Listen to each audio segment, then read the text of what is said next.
নমস্কাৰ বন্ধুসকল, আজি আকৌ এটি নতুন ভিডিঅ'লৈ আপোনালোক সকলোকে নিউ জাৰ্নি ইউটিউব চেনেললৈ স্বাগতম জনাইছোঁ।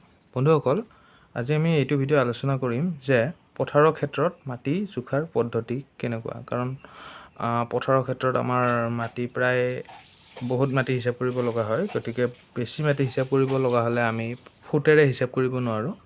বেছি মাটি হিচাপ কৰিবলৈ হ'লে আমাক তাৰৰ প্ৰয়োজন, তাৰ হিচাপে জুখিব লগা হয়। গতিকে আজি আমি আলোচনা কৰিম এইটো ভিডিঅ'ত যে তাৰৰ হিচাপত মাটি কেনেকৈ জুখিব পাৰি বা তাৰ কি পদ্ধতিত মাটি জোখা হয় তাৰেৰে। এতিয়া চাওক, প্ৰথমতে আমি এটুকুৰা ইয়াতে মাটি লৈ লৈছোঁ।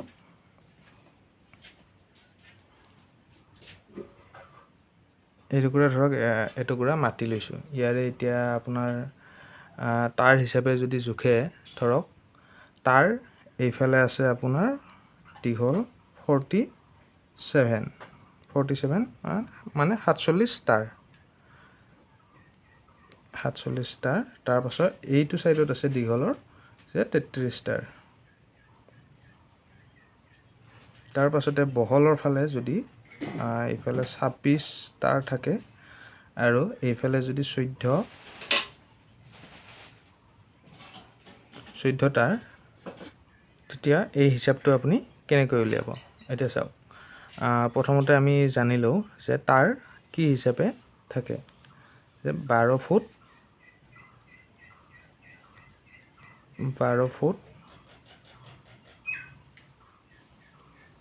হ'ল 1 তাৰ বা 12 ফুটত 1 তাৰ। 12 ফুট দীঘলৰ এটুকুৰা বাঁহ সৰু বাঁহ, তাক জুখি ল'লে হ'ল তাৰ হিচাপে, তাৰ বনাই ল'লে হ'ল। 12 ফুট থাকে এডাল 1 তাৰত 12 ফুট। তাৰপাছতে যদি এনেকুৱাকৈ চাৰিওফালে 1 তাৰ, ইফালে 1, ইফালে 1, ইফালেও 1, ইফালেও 1, চাৰিওফালে 1 তাৰ যদি থাকে, তেতিয়াহ'লে সেই মাটি টুকুৰা হ'ব আমাৰ 1 লেচা।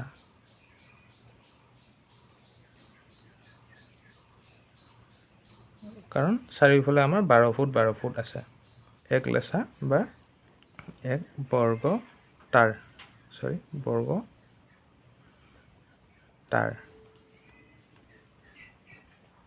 এনেকৈ যদি আপোনাৰ মাটি ইয়াতে যেনেকৈ আপোনাৰ চাৰিওফালে 1 তাৰ থকাত 1 লেচা হৈছে, ঠিক তেনেকৈ যদি আপোনাৰ 100 বৰ্গ তাৰ হয়, 100 বৰ্গ তাৰত আপোনাৰ হ'ব 1 বিঘা।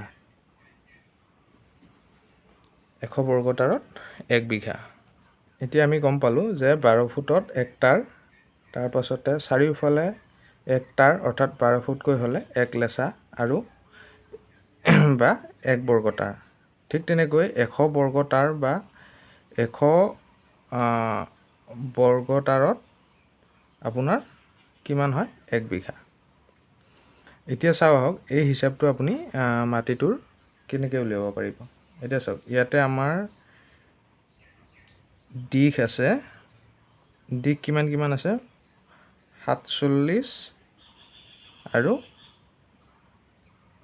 33। এতিয়া এই 47 আৰু 33টো আমি প্লাছ কৰিব লাগিব। 47 আৰু 33 প্লাছ কৰি আমি ইয়াক 2ৰে হৰণ কৰি দিম। এতিয়া 47 আৰু 33 যদি আমি প্লাছ কৰোঁ, তেতিয়াহ'লে আমি পাম 80, আৰু 80ক যদি আমি 2ৰে হৰণ কৰোঁ, তেতিয়াহ'লে আমি পাম 40। ঠিক তেনেকৈ আমি বহলটোৰ ক্ষেত্ৰতো তেনেকুৱাই কৰিম। বহল ইয়াতে কিমান আছে, 14 আৰু 26, 14 প্লাছ 26 হৰণ 2। এতিয়া এইটো যদি আমি প্লাছ কৰি হৰণ কৰোঁ, তেতিয়াহ'লে আমি পাম 20। যিহেতু 14 আৰু 26 40 হয়, গতিকে তাক যদি 2ৰে হৰণ কৰোঁ, তেতিয়াহ'লে আমি পাওঁ 20। এতিয়া ইয়াতে আমি 40 আৰু 20 পালোঁ। তাৰপাছত এতিয়া আমি কি কৰিব লাগিব যে এতেকে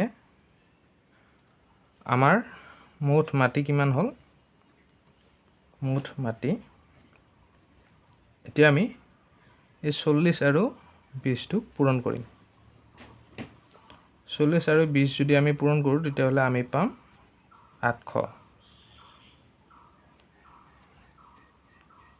গতিকে ইয়াতে আমি পালো কিমান 800 বৰ্গতাৰ 800 বৰ্গতাৰ এতিয়া এই 800 বৰ্গতাৰটো আমি কিমান মাটি হয় হেতু আমি হিসাব কৰিব লাগিব 800 বৰ্গতাৰ বা লেছা 800 লেছা এতিয়া আমি ইয়াৰে আগত পাইছিলো যে 100 বৰ্গতাৰত 1 বিঘা গতিকে ইয়াতে আছে 800 গতিকে ইয়াতে কিমান হ'ব আমাৰ 8 বিঘা 8 বিঘা মাটি হ'ব ঠিক তেনেকৈ যদি আপোনাৰ ধৰক ইয়াতে হিসাব কৰাত যদি 800 ঠাইত 850 ওলালে হয় ধৰক যদিহে 850 ওলালে হয় কাৰণ মাটি এইটো হিসাবতে নাথাকে সেইকাৰণে যদি 850 ওলায় তেতিয়াহ'লে ইয়াত কিমান হ'ব 8 বিঘা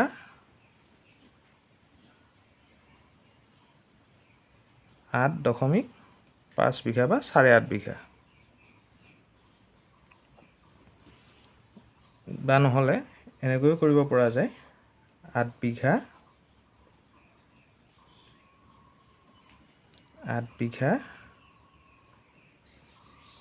2 কঠা 8 বিঘা 2 কঠা 10 লেছা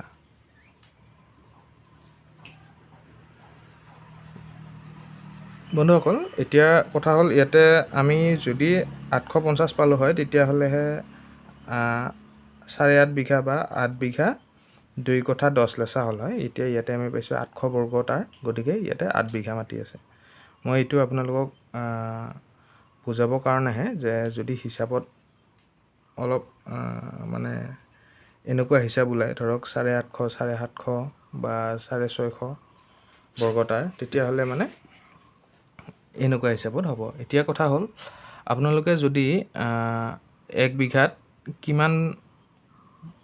কিমান বৰ্গফুট বা কিমান লেছা কিমান কঠা থাকে সেইখিনি বা একৰত কিমান বিঘা থাকে এক পুৰাত কিমান বিঘা থাকে সেই বিষয়ে জানিব বিচাৰে তেতিয়াহ'লে আপোনালোকে এইটো চেনেলতে আগতে ইয়াৰ ভিডিঅ' দিয়া আছে গতিকে তাত গৈ চাই ল'ব গতিকে বন্ধুসকল ভিডিঅ'ত আজিলৈ ইমানেই আকৌ লগ পাম পৰৱৰ্তী ভিডিঅ'ত ধন্যবাদ জয় অসম